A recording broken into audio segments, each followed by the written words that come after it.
In the diamond industry, around 1 million precious stones are being digitised to prevent fraud. Each diamond will have a unique fingerprint identifying its origin and tracing its history, from the mine it came from to the jeweller's shop window, all made possible by blockchain technology. Blockchain is a new way to store and record transactions. It's very much like a traditional database, but the blocks are linked together cryptographically in order to make sure that they're tamper-proof. Blockchain technology was invented in 2008 to create a digital currency. The primary example that people are familiar with is probably Bitcoin. People are using it as digital cash. But actually people have started to use it more and more for things like their last will and testament, or to declare that a diamond isn't a blood diamond, or even for sharing data. Each block in a blockchain is computer code containing some form of information, such as a contract, certificate of ownership, a statement of authenticity, or proof of a bank's financial transaction.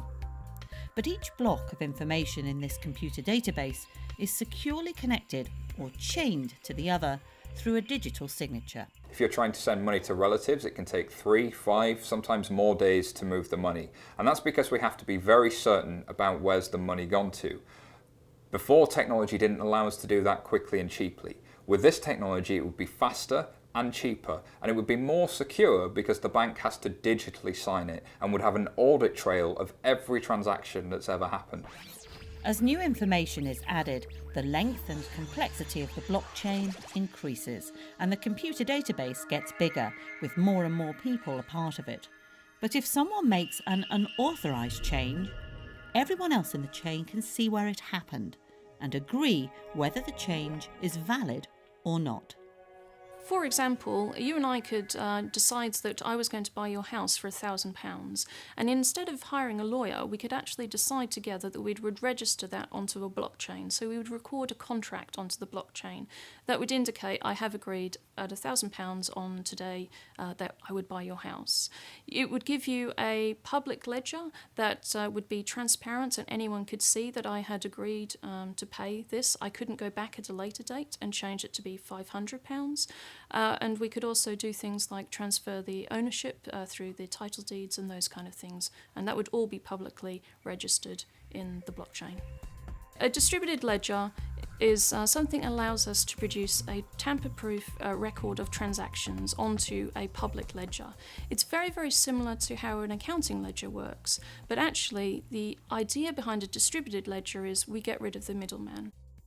We can use distributed ledger technology to help fishermen, for example, in Scotland, to prove the provenance of a piece of salmon. We could say that it was definitely farmed on this time from this lake and in this particular fashion. And that could all be recorded transparently onto a distributed ledger, which anyone would be able to track. Everyone can have an identical copy of a distributed ledger, and this database of assets is shared across multiple sites. While nothing is invulnerable to cyber attack, hacking it is extremely difficult.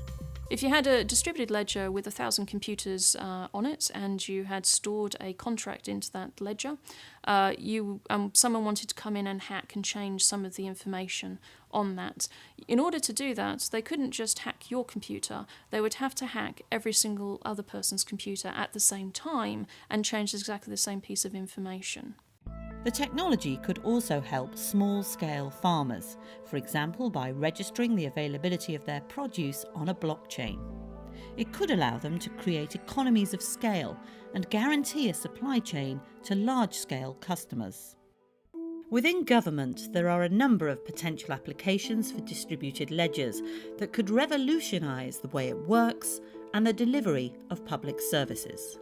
I believe this technology will have a foundational impact on the way our society runs, the way our government runs, the way that we interact with one another in not just economic transactions, but on a day-to-day basis. I think blockchain technology is at least as significant as the development of the internet. If the internet brought us near-instant digital communications, then the blockchain brings us near-instant digital asset transfer, asset movement, and security of data movement. That's really, really important to everything in financial services, anything with property or anything with ownership, which is massive for the economy.